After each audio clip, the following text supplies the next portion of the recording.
Hi everyone, let's get started please. A couple of announcements before we begin. The unit tests for homework 2 that you submitted, I went through them yesterday afternoon and compiled a bunch of them together along with the other tests that I showed you last week into one big giant file of unit tests. I forget how many there were. It was probably like 15 or so, somewhere in that neighborhood. And I put them back on the repo. So if you haven't done so already, go sync your repo up. You should get that new file with all the unit tests in there. And those are the tests that are going to be used to grade your homework 2 submission. So you can use that as you're working on the homework assignment to see how you're doing. Thank you to everybody who submitted those tests. There were a lot of great tests in there. I was very happy with what I saw. There are also some not great tests in there. I'm not going to lie to you guys. There were some tests that needed some work, but I intend this to be an ongoing conversation. I'm not expecting everybody to spit out perfect unit tests the first time I ask you to do it. So we will keep practicing. We'll keep talking about this for every homework assignment, and hopefully by the end of the semester, we'll be a lot better at writing unit tests. That's the goal anyway. Yeah, please make sure to grab those if you haven't done so already. The assignment is due next week, next Thursday. A lot of people, sounds like, have started on it. That's great. I'm glad to hear it. If you haven't started on it yet, you might want to consider doing that because it's not a short assignment. If you wait until Wednesday of next week to start on it, it's not going to happen. You're going to run out of time. So, question in the back. Do you think in lecture sometimes you can show us an example of what a good unit test that you've received looks like and what a bad one looks like? I absolutely could do that. I can try to do that for homework 3. I mean, as far as good unit tests go, not to toot my own horn, but I did provide you with those unit tests in the repo. I consider those to be solid unit tests. That's why I gave them to you. But I can definitely go over, I think it might be more important to talk about what's not a good unit test. And so I would love to talk to you about that sometime. And we'll probably talk about that when I assign homework 3 next week. We'll talk about that because you're gonna have to write more unit tests for homework 3. We're not done writing tests yet, so we'll talk about that some more next week. Grading has begun. It's gonna take a while. There's a lot of you in this class, so it's gonna take a little while for us to get the grading finished. I am hoping, I'm not gonna make any promises, but I'm hoping to have this assignment finished, homework 1 graded by this time next week. That is my hope. I hope to have it done even sooner than that, honestly. I would love to have it done by Friday, but that might be a bit of a stretch. So we're working as fast as we can. I promise you we're trying to get these graded as fast as we possibly can. I'll let you know once the grades are posted so that you can check those out. But it is ongoing. What else?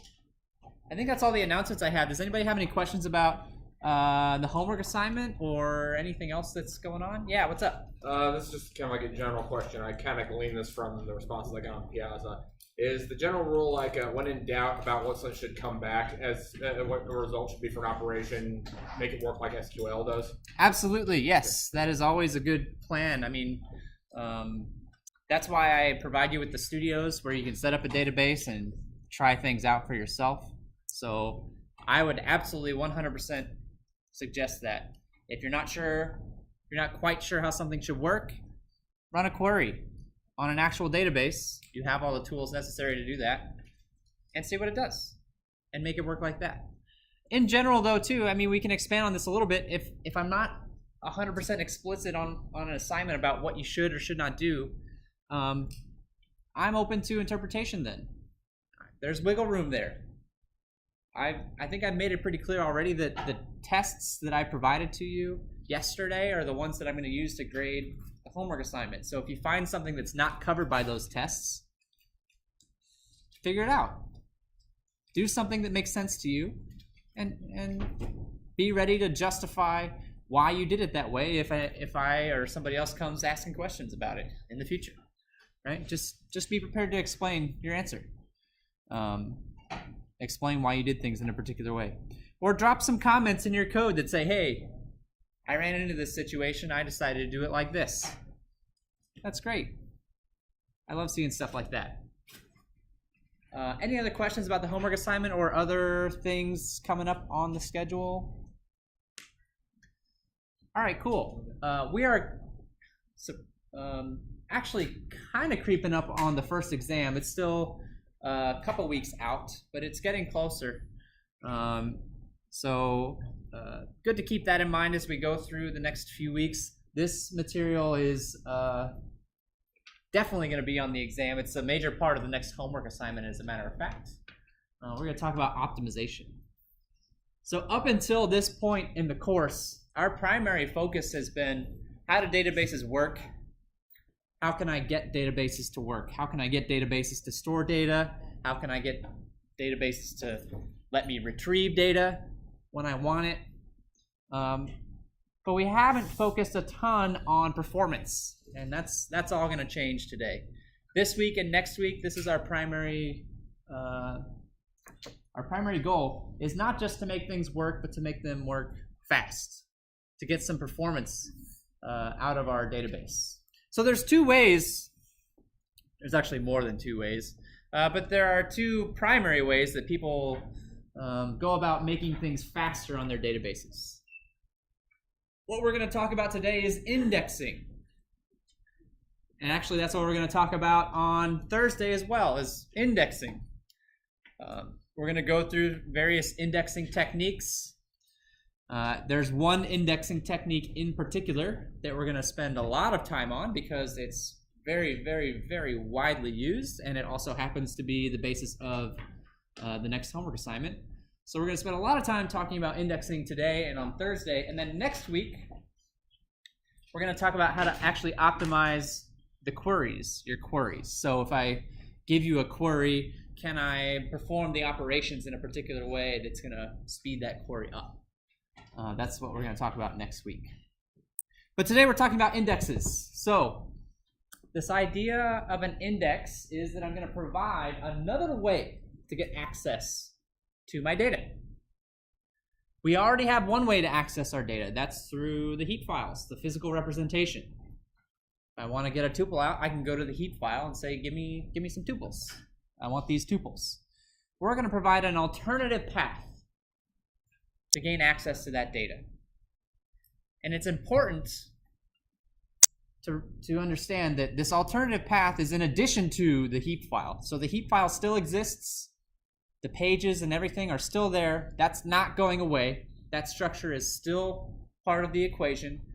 We're just adding an additional structure or structures to it to provide faster access to the data contained within that heap file. That is our goal. So there's lots of ways we can do this. We're going to see 4 or 5 different ways that indexing can be performed.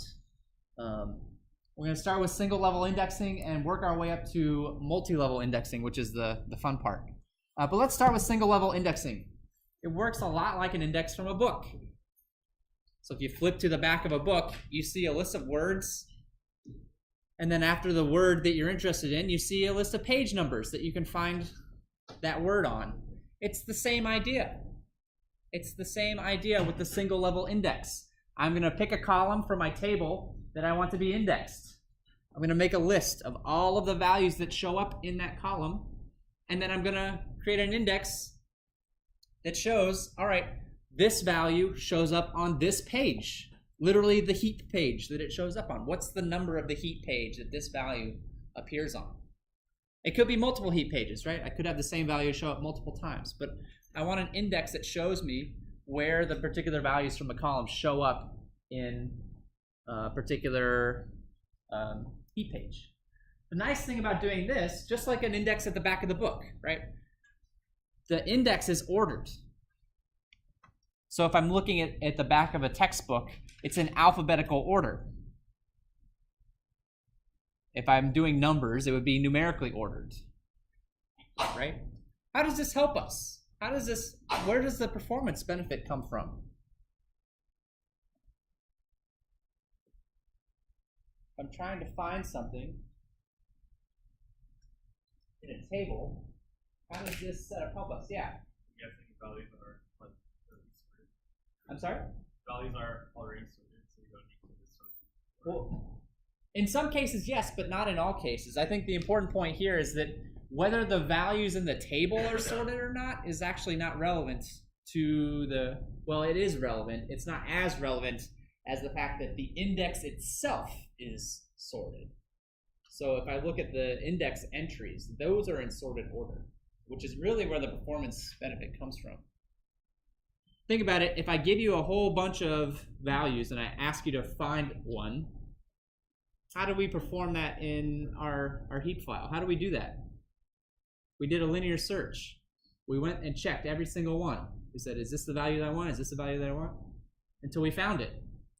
If everything is ordered, I don't have to do linear search anymore, right? Now I can do a binary search. Now I can do something that's going to be a lot faster to find the value that I want.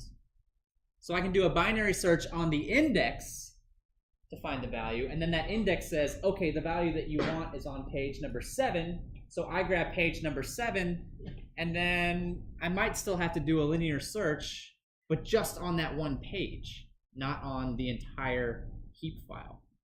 So I've severely reduced my search space. That's our goal here.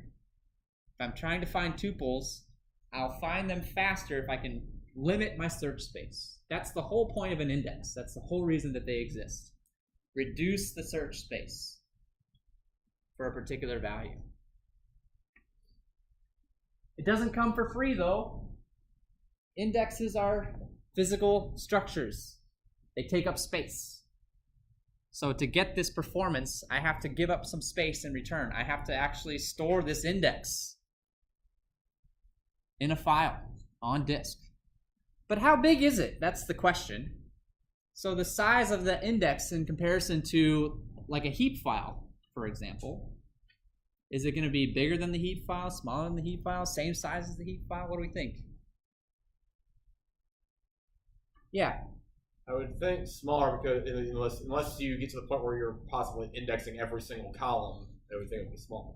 It'll be smaller. So we can actually think of the index almost like a table.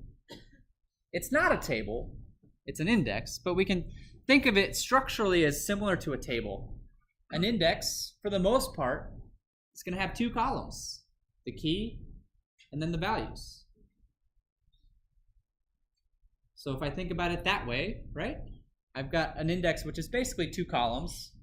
And so the index itself is going to be, in most cases, much smaller than the heap file, because a heap file is often going to have far more than just 2 columns in it. It's going to have a lot more than that. So we do have a price to pay. We're giving up some space for the sake of performance, but that's considered a worthwhile trade-off in a lot of situations. Any questions before we look at some specific examples of indexes? So the first kind of index we're going to look at is actually a very, very, very common one. It's called a primary index. The way that it works is I've got one entry in the index per page in my heap file. So if my heap file has 7 pages in it, my index is going to have 7 entries. 7 entries, where the key of my entry is the first index value on the page, and then the value is going to be the page number. I actually have a visual example on the next slide that will hopefully illustrate that a little bit better. And so this requires that the data in my table is stored in sorted order in order for this to work. Why is that true? Here, let's take a look at the visual example. Let's see if I can zoom in so you guys can actually see what's going on here. This is a primary index.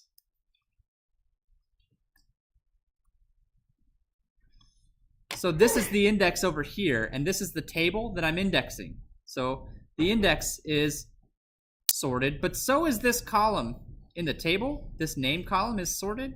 You can see it's even labeled primary key field, which is actually where the primary index comes from, right? These values are sorted, but my question is that in order for this index to work, this column also excuse me, also needs to be stored in sorted order.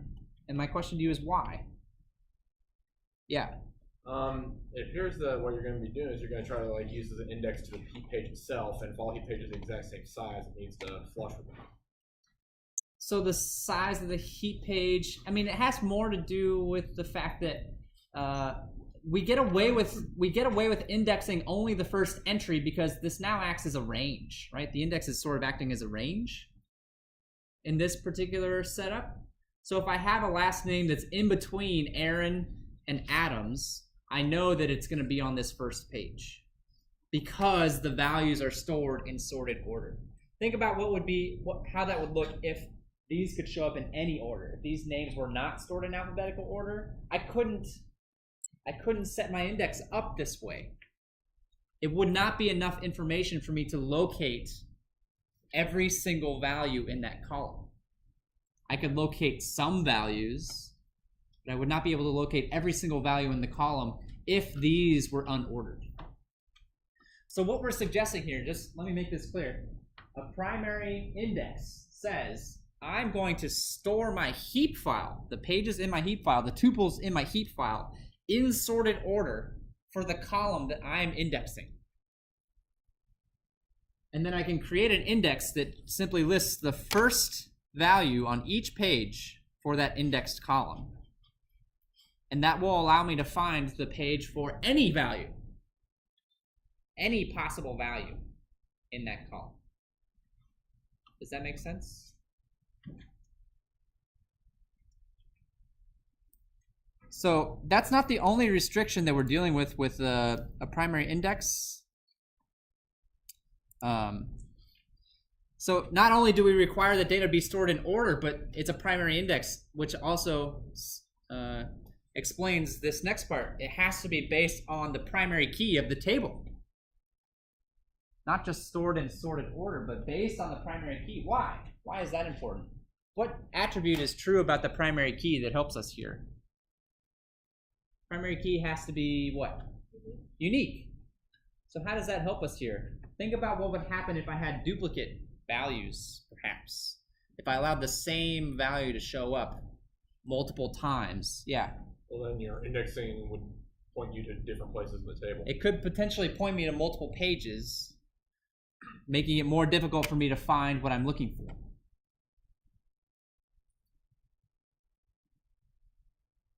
So this is a very specific kind of index, right? And it's used all the time.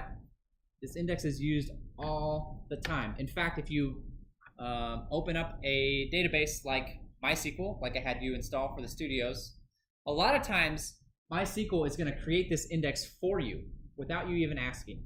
It's just going to make this index on every table that you create without you even asking.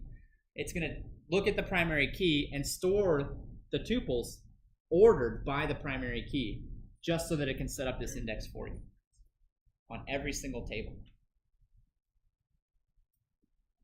We can only have one of these per table as well, right? I can only do this once per table because it requires me to order the tuples in the table in a particular way to make it happen. So I can only sort the table by one column at a time. We're going to sort it based on the primary key and build an index off of that. So what's the search time then? Yeah, question. Go ahead. Why would you need to build an index if you could just sort the table? If you could just sort the table, that's a good question, right? Whoops. That's a good question. So let's take a look at this example. Let's say that I want to search just the table itself. We don't have this over here. There's no index, right? I don't have the index. I just have the table. It's stored in sorted order, and I want to find a last name. What am I going to do? How am I going to pull that off? I know it's stored in sorted order, so I don't have to do linear search. I can do a binary search, right? Yes. Which is good. But what does binary search involve? Go to the midway point. I have to pull that page out, look at it, and say, is this above or below the value that I want? And then repeat that process over and over again. Each time, every step in that search, I have to pull out a page. I have to pull a page from disk and look at it and see if it's the right one. With the index here, I'm still doing binary search, right? But the values, I don't have as many values. I don't have nearly as many values. I've reduced the search space very significantly here because I was able to omit a large percentage of the values that are in that column. So I'm still performing a binary search here, but I'm going to find the value a lot faster because I'm able to navigate these pages a lot more quickly. They cover a lot more ground. And then it points me directly to the page where I need to go. So the number of times that I'm having to fetch data from disk is dramatically reduced. That's where the improvement comes from. It's a great question. It's a great question. So binary search is the answer, right? When I have things stored in sorted order, I can use binary search, which is going to vastly improve my search time over any sort of linear search. Let's see. Is there anything else about primary indexes to discuss? Oh, yes, there is, actually. This is an example of a sparse index. So what I mean by a sparse index is not every value in the column shows up in the index. That's a sparse index. A dense index would be the opposite. Every single value in the column shows up in the index. That would be an example of a dense index. We'll see some examples of that a little bit later. This is a sparse index, and actually, the reason that I point this out is for what we just talked about. Sparse indexes are a great way to save us time because I've already eliminated a lot of the possible search values when I create the index because it's a sparse index. That's a lot of values that I've already cut out of my search space right from the get-go. Any questions about this before we take a look at the next kind of index on our list? So, requires a very specific set of circumstances. Has to be stored in sorted order, has to be unique values in the column because it's a primary key in order for this index to work. What if we loosen up some of those oh, actually, we're not done yet. I'm sorry, I forgot this question, which is very important. Insertions and deletions. So our data doesn't stay the same. It's going to change over time. So if I want to insert something into this table now, how does that affect my index? How does that affect my index? Yeah. It require you to continually rewrite every single page. Like you inserted one piece of data into the first page, and then it pushed everything down. Yeah. Rewrite everything. Can have a ripple effect, right? Because this is always pointing to the first value in a page. So if I insert something here, it's going to shift everything down. Potentially. If these pages are full, it's going to shift everything down, which means I'm basically rewriting the whole index, which means that the performance of my insertion has just tanked. Big time. My insertions have gotten a lot worse. Potentially. Deletion's kind of the same story, right? If I delete something, it could potentially cause the same, especially if I delete the first record in a page, then I have the same issue. I'm going to have to rewrite at least part of the index to update the fact that I've changed that first record. So it's not as severe, perhaps, but still, deletion's going to also see a performance hit, which is a problem, right? It's a problem. Indexing is optimizing data retrieval, and the trade-offs are space, but also the performance of other operations, like updates and deletions. That's the price that we pay for fast retrieval times. There are some things that you can do to mitigate those problems that we may talk about a little bit later, but just something to keep in mind. Okay. So let's talk about the second kind of index. Let's loosen up the restrictions. The primary index had a lot of restrictions on what had to be true in order for us to use it. So a very narrow set of circumstances. let's talk about clustered indexes, which are a great technique for non-key columns. Basically, we're removing the restriction. Well, what restriction am I removing if I'm saying it's for a non-key column? No longer has to be the primary key, which means the values no longer have to be unique. They don't have to be unique. So I'm now indexing columns that might have duplicates, which seems generally like a useful thing to do because there aren't going to be that many columns that are going to be truly unique in a particular table. So a clustered index is going to allow us to index non-unique columns, but there's still a clustered index still wants ordered data. It still wants ordered data. So let's take a look at an example and then we'll answer those questions. Here's a clustered index. You can see that it looks kind of the same as the primary index. Here you start to see some duplicates, right? So these values are no longer unique. And so what you now see is that when I look up a value, I could have multiple values pointing to the same page. It's on which page do I find the first one? So where do I find which page contains the number 2 for the first time? It's this first page. It actually spills over onto the next page as well, but I'm just pointing at the first location where the number 2 shows up. That's how this index works. So I could have multiple pointers to the same page under this scheme, potentially. The value is still ordered, still has to be stored in sorted order, which is kind of conflicting, right? It's a little bit of an issue. If I have a primary index already on my table, then I can't do this. It's not possible for me to run a clustered index on that same table. It's just not. There's no way for me to do it. It requires sorted order. It requires the data to be stored in a sorted manner. So this is good if I don't have a primary key, which is possible. Primary keys are not required on tables. So if I have a table that does not have a primary key, clustered index is a good choice. I can pick a column and sort it by that particular column and then construct a clustered index on that particular column. Let's take a look at these other questions that I had on the previous slide. Is this a sparse or a dense index? What do we think? Is this a sparse index or a dense index?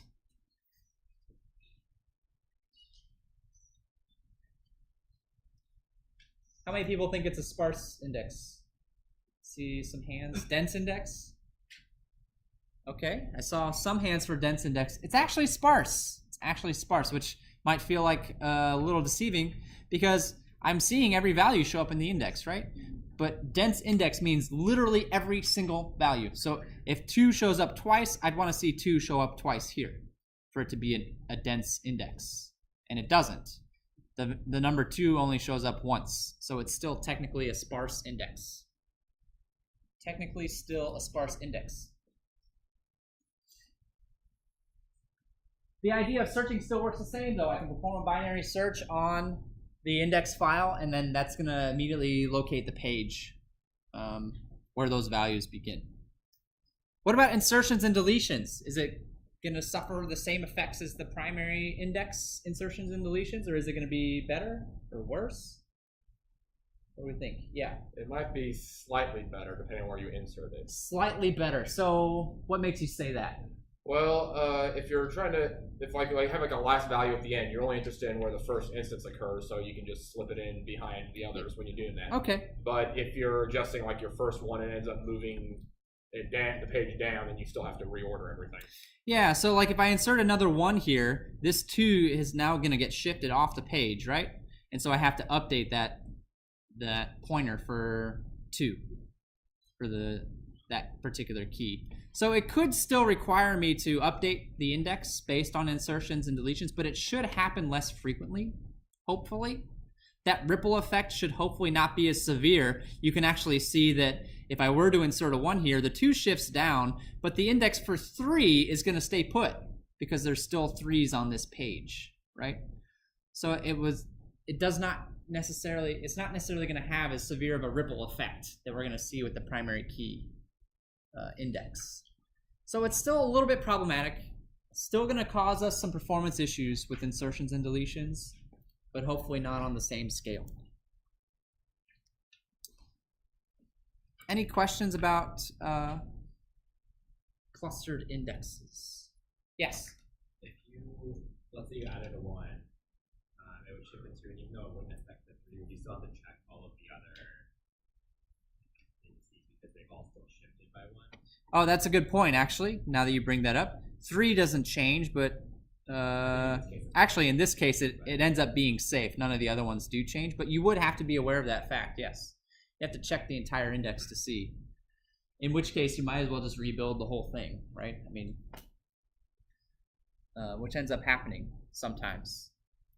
In real life, though, that's not what happens. So if I look at an actual database, I'm not going to rebuild the index every time I insert something. It takes time to do that.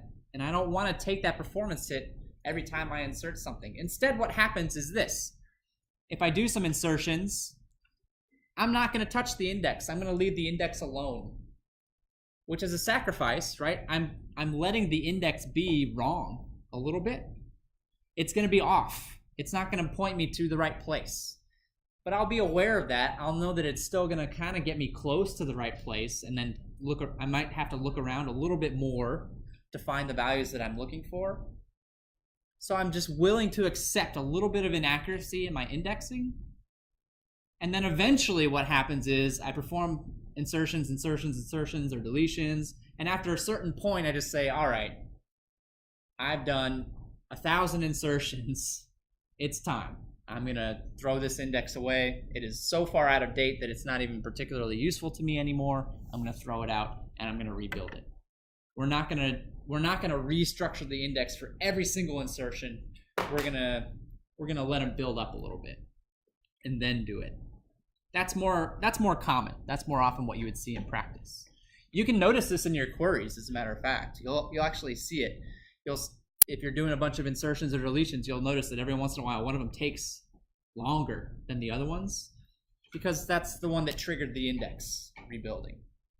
That's the one that triggered the index restructuring. Great question. Any other questions?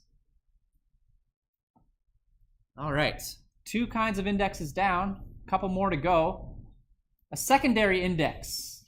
So far we've been indexing by columns that are in sorted order. So let's get that restriction out too. Let's index by columns that are not sorted. Excuse me. So we still have a couple of different ways we can approach this. It could be a unique column, or it could be a non-unique column. These are called secondary indexes. These are also fairly common, actually. Fairly common indexes.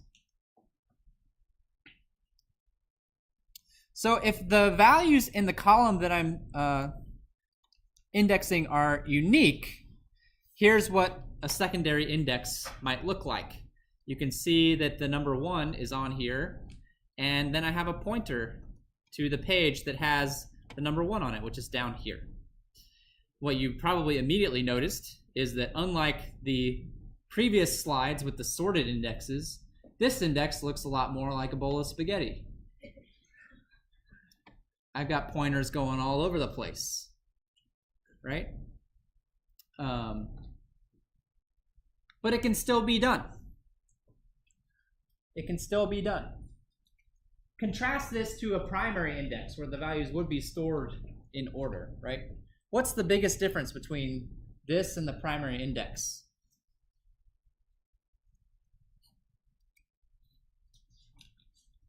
What do you see in terms of the values contained in the index versus a primary? Yeah.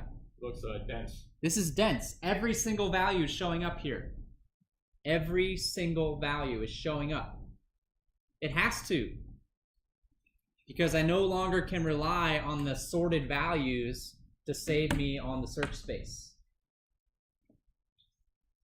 I can't rely on that anymore. So this is a dense index. Very much a dense index.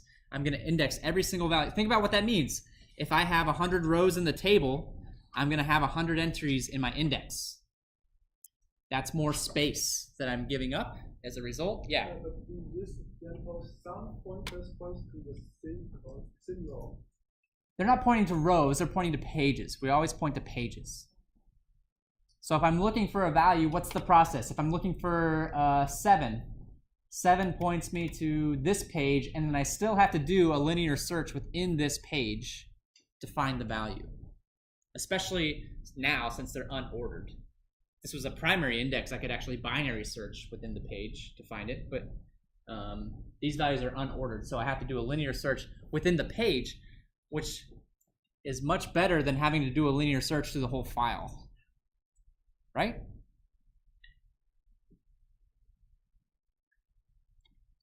And so then if we have values that are not unique, here's a secondary index that's not unique. You can see, come on now, let me zoom in. You can see that, yes, we still have a nice bowl of spaghetti, but now we've added some meatballs in there too. I don't know what's wrong with me today. Because I'm not just pointing to one page now, I'm potentially pointing to multiple pages. If that element shows up many times across many different pages, my index needs to have a way of pointing to multiple pages. So I'm pointing to a block that's pointing to a page. So the amount of space is even larger now, right? That the index takes up. It's even larger now. It's taking up more space because I have to have this additional structure for every single entry in my index.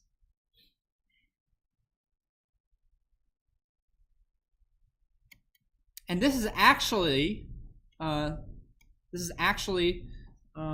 good tie into the next topic, which is this idea of a multi-level index. It's not a single layer. So far, we've just been using a single layer. I add one additional layer on top of my table, most often to allow me to do a binary search, right? I'm going to store my index in sorted order so I can do a binary search on the index, which points me to the right page, right? This is now multiple layers. I have to find the value that I'm looking for. I can still binary search this, but then when I get to here, I now have to do, right? I have to pull out each one of these blocks, each one of these pages, and then do a linear search on each one of those. So we've got multiple layers to get through. It's still valuable though. In fact, that's what I want to talk about. So we already talked about whether they're dense or sparse. Secondary indexes are very dense. But the performance, this is an interesting question, right? It's an interesting question. We look at something like a primary index, the first one that we looked at, it seemed very clean. Binary search, all the things, right? Seemed very nice. Here, we get one binary search, which points us to a page, and then I have to linear search through the page, which is kind of a pain. However, let's talk about the performance improvement over the original. If I'm looking at a primary index, it is better than if I didn't have the primary index, but consider I could have done a binary search to begin with. Without the index, I could still do a binary search because the values are stored in sorted order.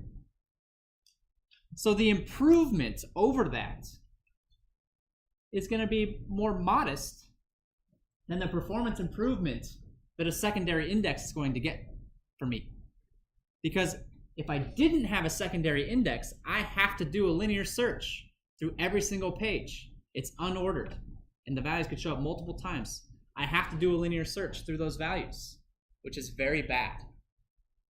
So even adding that one layer of binary search up front is going to be a much bigger overall improvement, even though it may not be as fast as a primary index is. Does that make sense? Hopefully that makes sense.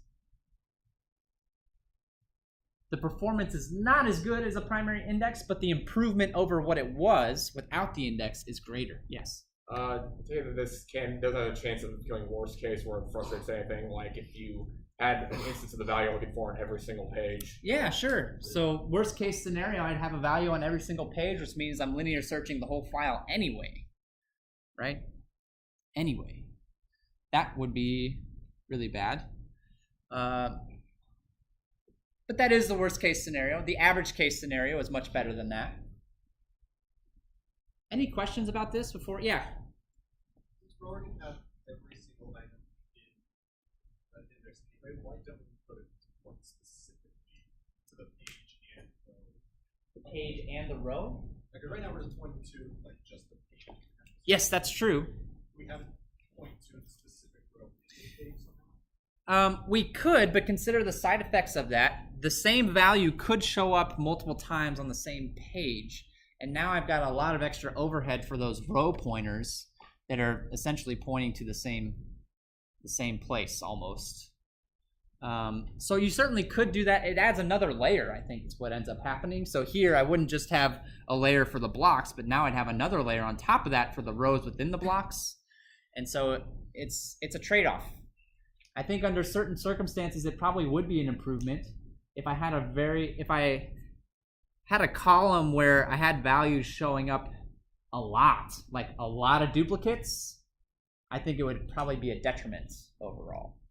But if I had just a few duplicates within a column, it might be an improvement. I don't know. I'd have to crunch the math on that one. It's a good question. It actually, so let's take a step back. I mentioned earlier that these indexes feel a lot like tables. And in fact, we're going to treat them very much like tables. In fact, this whole time I've been talking about how these are heap pages, right?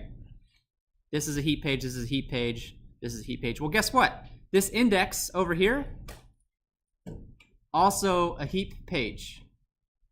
We're going to store it just like we store any other data in our database. It is stored just like a table is, even though it's used for a different purpose. That's actually one of the nice advantages of doing things this way. We already have the structures in place to store these indexes and use them. And so when I see a structure like this, I've got one heap page that's now got a whole bunch of pointers to more heap pages. These are additional heap pages now, right? Which are now pointing to the actual heap pages that contain the data within the table. So it's heap pages all the way down.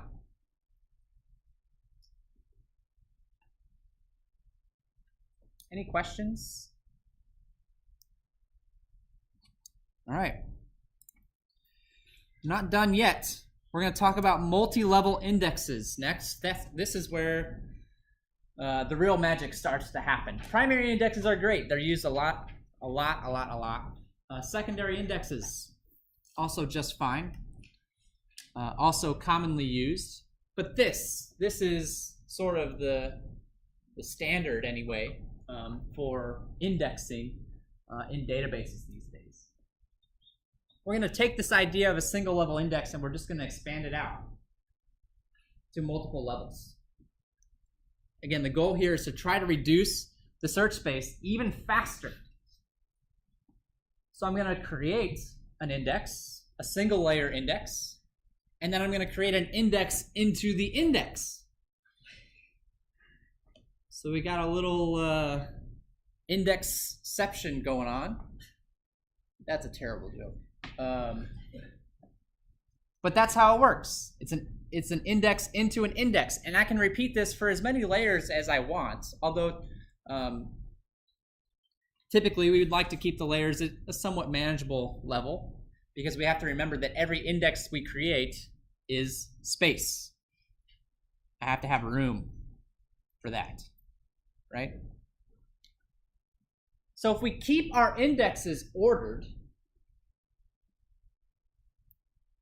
the first layer index, right? The first layer index, let's talk about that first, right? What can I use as my first layer index if I want to do a multi-level The answer is any of them. I can use any of them that I want. It depends on how the data is stored, right? How the data is structured in the table. So whatever index is appropriate for the first layer, the ones that we just talked about, primary, clustered, secondary, look at your data. Is it unique? Is it ordered? That will tell you which index you should use as your first layer. But if that first layer index is ordered, then what kind of index am I going to use for the additional layers?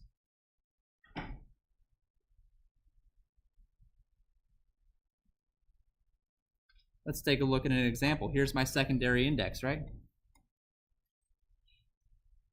If I look at this, what kind of index? I know there's only one page here, so it's maybe not the best example. But if I wanted to make an index into this index, which of the index types that we talked about would work? Yeah. Primary key. Primary index would work. The values are all unique and they're ordered. And primary indexes are great because they give us really good performance. They allow us to do binary searches on things, right? So I can make all of my upper layers primary indexes. Or if I really need to, perhaps a clustered index, if necessary. But a lot of times we'll be able to use primary indexes for those additional layers, which means that every time I add an additional layer, that's another binary search layer that I can perform to reduce that search space even faster than before.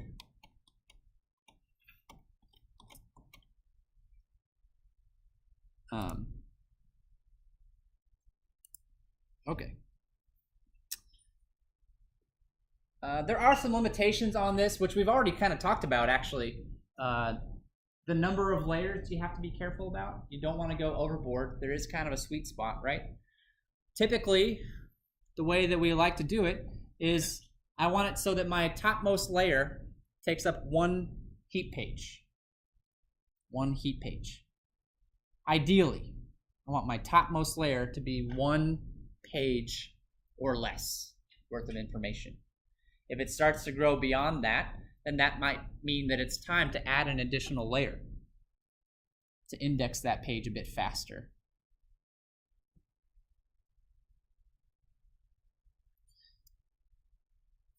So here's a visual example of what this looks like on a multi-level index, and what you can see. In this particular case, we've got a primary index the whole way. Its primary indexes for both the first layer and the second layer because we happen to be indexing the primary key field in this particular example. So this is a primary key index into the table, and then this is a primary index into that first layer index.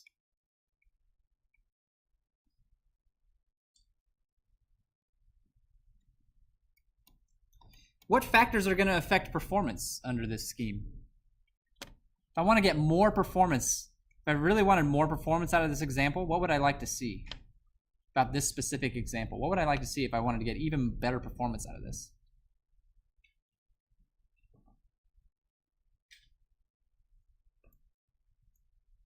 Any ideas?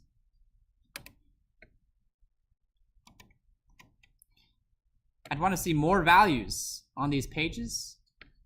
That's just going to let me reduce the search space even faster. Or we call that the branching factor, right? Every time I choose one of these branches, I've reduced the search space by 1/4 because there's 4 of them, right? So if I take one of these, I've reduced the search space by 25%. And then now when I take one of these, I've reduced it by a further 25%, right? So every time I traverse this tree, I reduce the current search space by 25%. We call that the branching factor. It's based on how many of these key value pairs can I cram into a single page.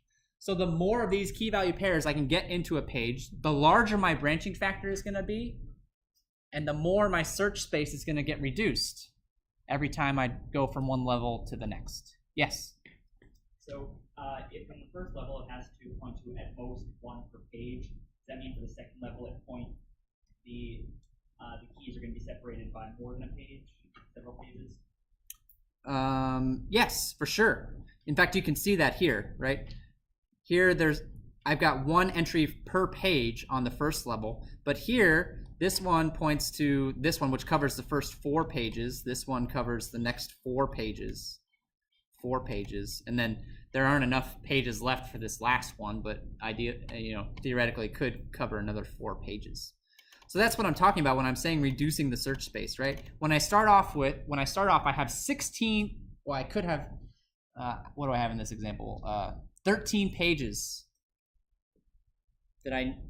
That's my search space, all 13 pages. As soon as I take one of these, my search space is now 25% of that. It's now 4. I've reduced my search space. Now I'm looking at 4 pages, just from going from one layer to the next. And then when I take another traversal here, I've reduced it even farther. My search space was 4 pages. I take the last layer of the index, it's now 1.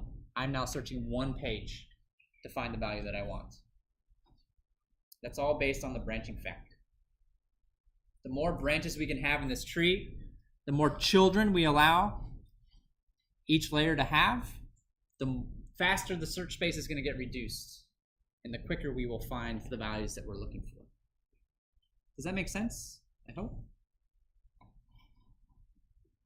Okay. So search time. It's still binary search, right? It's still binary search, so it's still going to have on the same order of time as binary search. But I don't know that I necessarily call it binary search anymore, because binary search implies that I'm splitting the search space in half each time. And we just saw in that last example that that's no longer true. I'm reducing the search space not in half, but by a factor of the branching factor of the tree. So I would hesitate to call it binary. It's binary search, but with a factor greater than 2, right? The factor much larger than 2. In fact, in practice, in an ideal world, that branching factor would be 64, 128.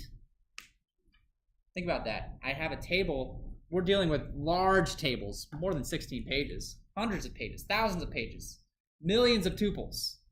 So I want to reduce that search space by a lot, very fast. Let's reduce it by 64, a factor of 64 every single time we take a different layer. That's going to be fast. That's going to let me search a very large amount of data in a very short amount of time. Let's talk about insertions and deletions. What does that look like? So we can go back to this previous example, right? What happens if I sneak a 3 in here? What happens? Or maybe even worse, what happens if I sneak a 1 in here? At the very beginning. What has to happen? I have to change this into a 1, and I also have to change this into a 1, but I'm not done. This 5 would get shifted off, right?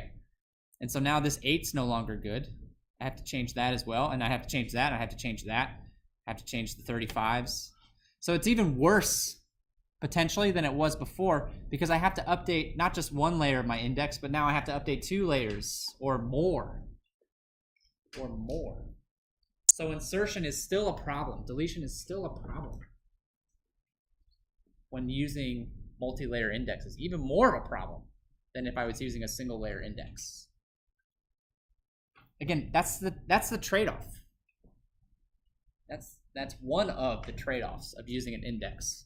I'm really emphasizing retrieval time at the cost of insertion time, deletion time.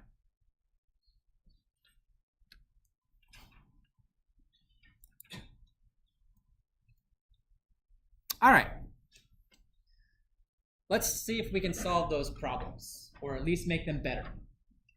So insertion and deletion have been giving us trouble all day. Every single time I showed you a different kind of index, I asked you what insertion deletion looked like, and every time it was like, not so hot. Not great.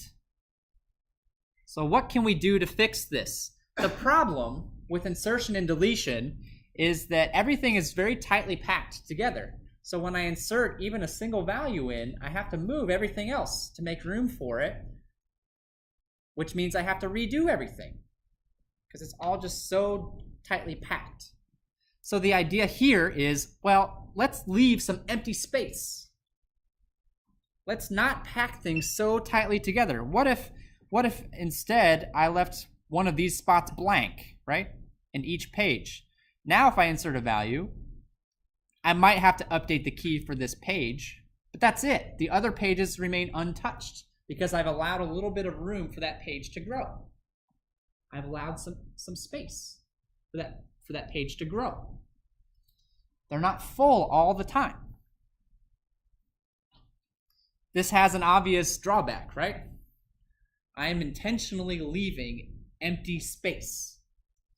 I am now giving up even more space for the sake of performance. Space for the index and all the entries that I need to store, and now I'm even leaving space in the heap file itself, potentially, or in the index even. Space to grow. But this trade-off is considered worth it. And it's so commonly used that we have special kinds of search trees that do exactly this, that are for exactly this purpose.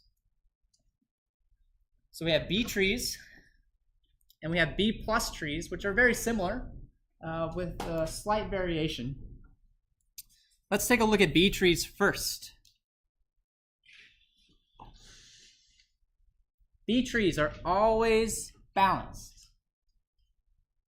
Always balanced. So it's going to be a balanced tree all the time. Think about what that means. If I insert new values or delete new values, that means I might have to do some things to keep the tree balanced, right? So there's a little bit of extra work involved with that.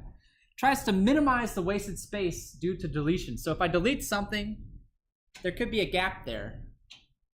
So a B tree is going to a lot of times try to absorb that space if it can. Minimize how much space is wasted, which simplifies insertion and deletion for the most part.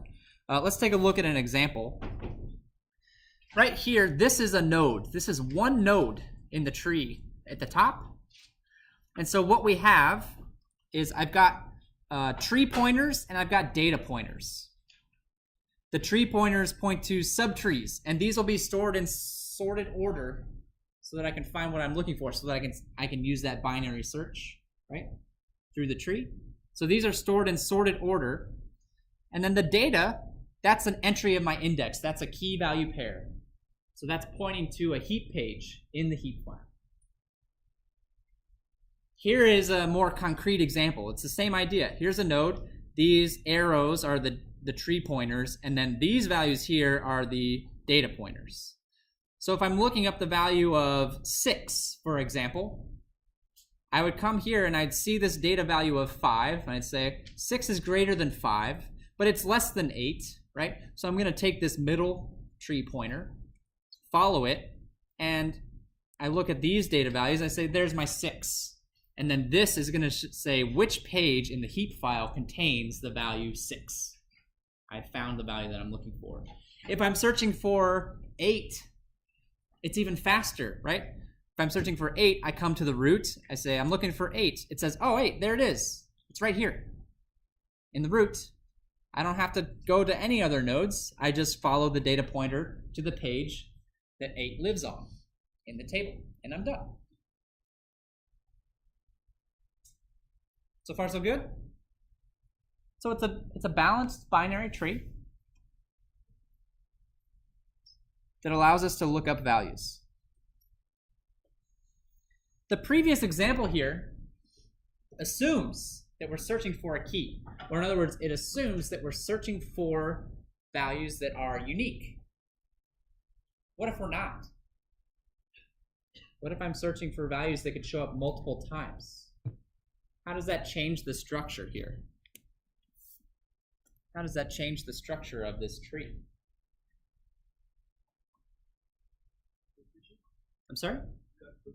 Rotation? Well, let's think about the options. Let's say 6 shows up more than once in the table, right?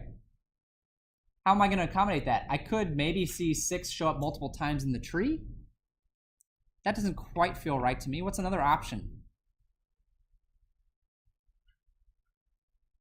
Right now, I've just got one data pointer, but what if I had a linked list of pointers instead?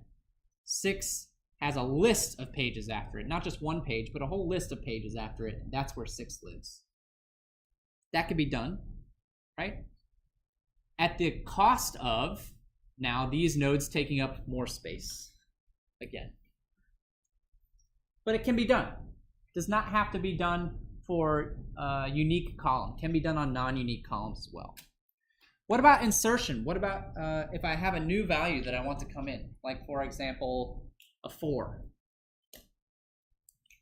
4 is not in here right now, but let's say I inserted a record into the table that uses the number 4. What's going to happen? It's going to look at this 5 and say, well, I'm less than 5, so I'm going to traverse this path here and look at this node and see what happens, right? See, maybe there's a spot for me here, but there isn't. There's no room. It's full. So what's it going to have to do? It's going to have to create a new node. It's going to have to create a new node to hold that value, which is then going to have to be connected to the rest of the tree. But wait a second. We've already got the maximum number of children here. So I actually end up having to create a new layer and then rebalancing the tree. And now that insertion has become a little bit more complicated than I had hoped. It could have been very straightforward. Ended up being kind of complicated because the nodes were full. Let's talk about deletion a little bit too. Deletion, let's say I want to get rid of this 9. That's actually pretty simple. I just go through. First, I have to find where 9 is. So I look at these values. I say, all right, 9 is greater than 8. I'm going to go down here. Oh, there's the 9. I'm going to delete it, and then I'm just going to leave it alone. I'm going to leave an empty spot there. I'm going to leave a hole. Because later, I might want to insert a 10. And that hole is going to be perfect for putting a 10 into without having to rebalance the entire tree. The tree is still balanced even after I remove the 9. Would you agree with that statement? Still a balanced tree, even after I remove that 9. So we're going to leave that empty spot. We're going to leave that hole because maybe another value is going to come plug into that hole a little bit later on. That deletion scenario sounds really good. It sounds actually a lot better than what we've been talking about in terms of how fast deletion is going to go with these indexes. This is the best form of deletion that we've talked about today. Delete the value, move on with your life. That's what we want to do. We don't want to have to worry about restructuring everything else. But there are situations where that may become necessary. What if I delete, the 5 and the 8? Well, now I'm in trouble. Now I have to restructure my entire tree again. I have to rebalance it. So we say that insertion and deletion have been simplified, and for a lot of cases that's true.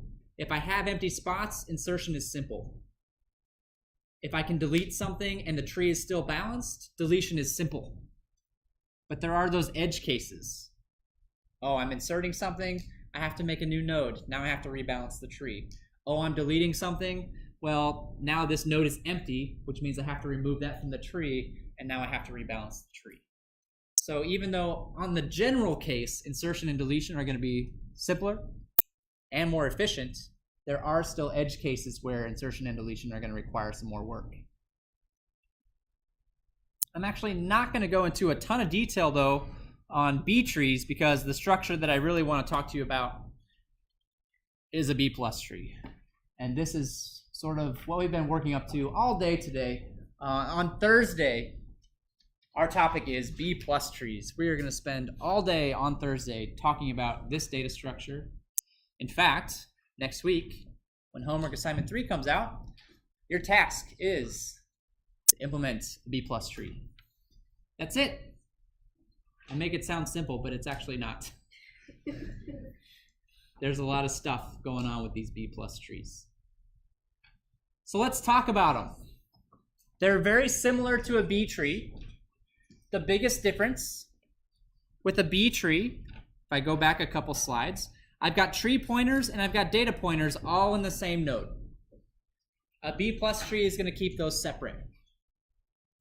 The inner nodes do not store any actual entries of my index. The inner nodes just store pointers to other nodes in the tree. That's it. That's all. So the actual data, the actual index entries are only going to be stored at the leaf nodes. Think about what that means. If I'm looking for a value in a B plus tree, I have to go all the way to the bottom. I have to. That's where the index entries are, in the leaf nodes. With a B tree, the tree we were just looking at, I might have to go all the way to the leaf nodes, or I might get lucky and find the value that I'm looking for part of the way down, which is going to be faster. Which I hope would start raising some questions, like why? Why would we do it that way, right? Why would we sacrifice what sounds like a good thing for this B plus tree? Does anybody have any ideas as to why storing data in the leaf nodes is actually going to be better for us overall? Yeah. Because if we didn't affect the whole, the whole thing. So I'm just like, didn't affect any other nodes. Doesn't affect any. So it's going to kind of isolate changes that occur. I still have to worry about the same kinds of things with insertion and deletion. I might still end up rebalancing the tree after an insertion or deletion with the B plus tree. That is still true, but hopefully it'll be a little bit more isolated. It's always going to happen at the bottom of the tree, right? But there's actually another very good reason for why we only want to store data in the leaf nodes. What gives us the performance boost from these trees? Where does the performance improvement come from? Which part of these trees is the biggest factor in how much performance we get back? Yeah. The branching factor. The branching factor. So think about this. This node in a B tree, that's a page. Everything in a database is going to be stored in a page at the end of the day. So in this page, I've got tree pointers and I've got data pointers all mixed together. If I say with a B plus tree that I'm going to take the data pointers out, that means I can get more tree pointers in, right? I now have more room for more tree pointers. And more tree pointers means larger branching factor, which means improved performance. Getting the data out of these nodes allows me to have more children per node, which means I'm going to reduce the search space faster, have a larger branching factor. That's why B plus trees only store data in the leaf nodes. Does that make sense? I hope. It's a pretty key concept. And so here's what a B plus tree looks like. You'll notice, right? No longer do I have data mixed in with the tree pointers.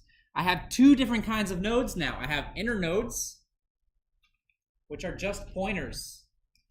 No index values at all, just pointers. Or another way of thinking about it is inner nodes are just used to help me search for things. That's it. They're helping me search more specifically for the leaf node that I want, that has the data that I care about. The inner nodes just help me search for the proper leaf node.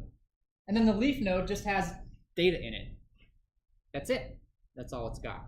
Another nice advantage of this, you see on the right-hand side of this slide, pointer to next leaf node in the tree.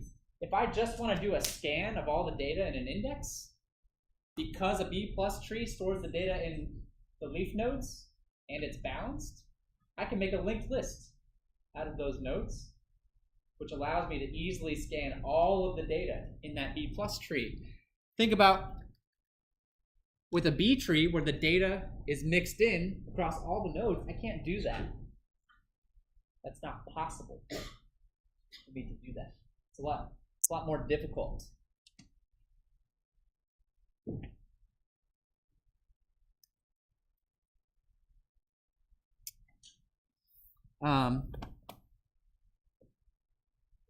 So we already talked about the advantages of two different node types and how it allows us to have a larger branching factor when we're performing our search operations. Let's talk about insertion and deletion. It's actually very similar to what I was talking about with the B trees, right? We have another factor to talk about actually. So now, what am I inserting and deleting? I'm inserting and deleting the values in the leaf nodes. That's it. Which allows us to now have another parameter, which is how full do I want those leaf nodes to be? Or maybe a better way of phrasing it is, how empty will I allow them to be? Because remember, leaving empty space is going to improve the performance of insertion. It's going to make insertion more efficient because it's going to hopefully avoid the need to have to restructure the entire tree. And so with the leaf nodes, we have another factor, right? A lot of times that factor is 50%. I never want to let leaf nodes drop below 50% capacity. I don't want them to be completely empty. That's a total waste of space, right? I also don't want them to be totally full because I want to allow some empty room to allow insertions to have decent performance.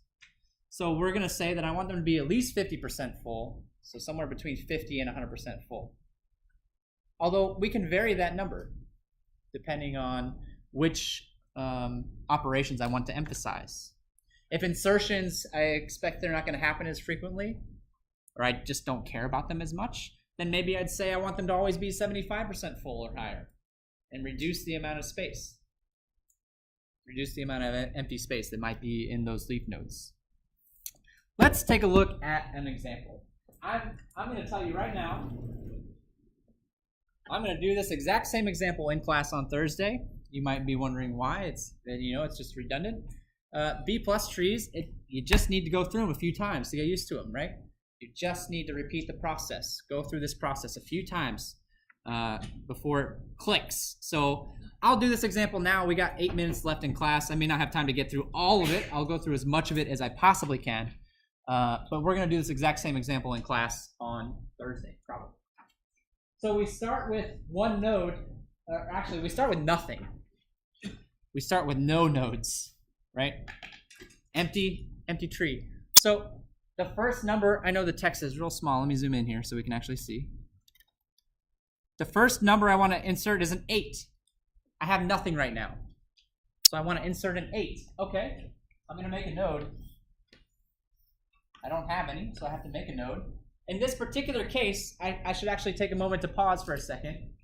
In this particular case, we're using nodes that have a branching factor of 3. They can have up to 3 children, right? And the capacity of my leaf nodes is 2. A leaf node can hold up to 2 values in it. Those are variables that can be changed depending on the implementation of the B+ tree that you want. We're keeping them small because it makes it easier for us to perform these operations. In practice, the branching factor would be, like I said, 64. And the capacity of the leaf nodes would be like 64. But doing an example with such large values would be difficult. So we're going to keep the values small to illustrate what's going on. All right, so I'm going to insert an 8. That's easy. Create a new node, insert the 8. What kind of node is this? There's 2 node types, right? What kind of node is this? It's a leaf node. It's a leaf node. It's the root. It's also the only node that we have. It is a leaf node. It is a leaf node. All right, now I want to insert a 5. That's the next number that they're asking to insert. So I always want to keep things stored in sorted order because I'm going to use this. I'm going to have to search these values, right? So it's to my benefit to keep them in sorted order. Again, we only have 2 values here, so the sorting seems a little trivial. But imagine if I had 64 values in here, then having them stored in sorted order would help me find what I'm looking for faster, right?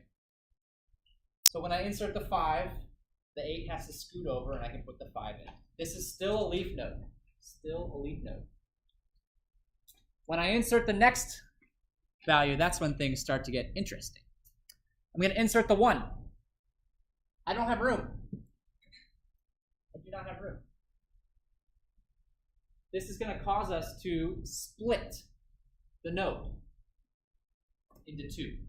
And I have to split the node into 2. And so I'll insert the 1. There's actually 2 ways we can perform this split, right?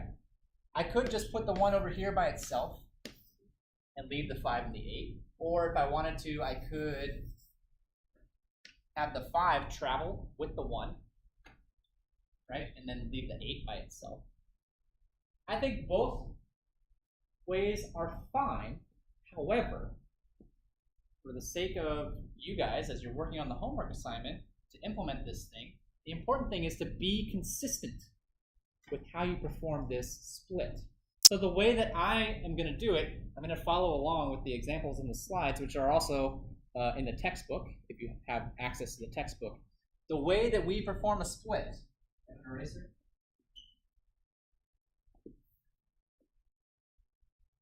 The way that I want to perform a split in this class, I have a 1, a 5, and an 8. If I had another value here, right, the split would be easy. Just split it right down the middle. But if I have an odd number of values, I have an extra. I can't split it down the middle. So for every split that I do, I'm going to take the extra value and shift it to the left. Which in this case means 1 and 5 go to the left.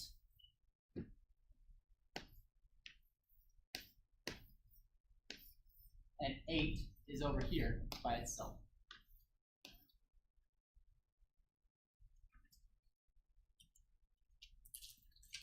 Could I have had the 5 over here with the 8? Yes, that would be okay. But I am always, if I have an extra value, when I split a node, I'm always going to send it to the left. Always. Yes? You have two values in one leaf. 2 values in one leaf node, yes. That's a parameter. We'll make this explicitly clear on Thursday, but there's a couple parameters here. We have the branching factor, which I believe is called B. That's really how many children can an internode have? How many children can an internode have? So, and then there's another factor, I want to say it's called P, but that might be wrong, which is capacity of leaf nodes. So if you want to build a B plus tree, you need to know what these values are. In this case, B is 3. We're allowing each internode to have 3 children. P is 2 in this example. Okay? We're actually not done yet, right? I split these 2 leaf nodes. I have no root now. I have no root. These nodes are not connected. This actually technically isn't even a tree. It's just 2 nodes floating. So I need to make another node. After I perform a split, after I split a node, I have to make a node on the layer above it. And what that ends up looking like, I need to erase this to make room for the node, is I'm going to take the center value, which in this case is the 5, and I'm going to send it up. Send it up the tree. So now I have another node here with a 5 in it, and I can make these pointers. So think about what this means. If I'm doing a search now, if I'm looking for a value, I go to the root. If the value that I'm looking for is less than or equal to this value, I go this way. If it is greater than this value, I go this way. Right? What kind of node is this? Inner node. So I have 2 leaf nodes and an inner node now. Right? How are we doing on time? I'm almost out of time. I am out of time. We're going to stop there. We have just scratched the surface of B plus trees. Thursday, we're going to talk about B plus trees all day. I want to remind you that's the topic of your homework assignment. So please come on Thursday. You're going to want to get practice with these before you try to code them up.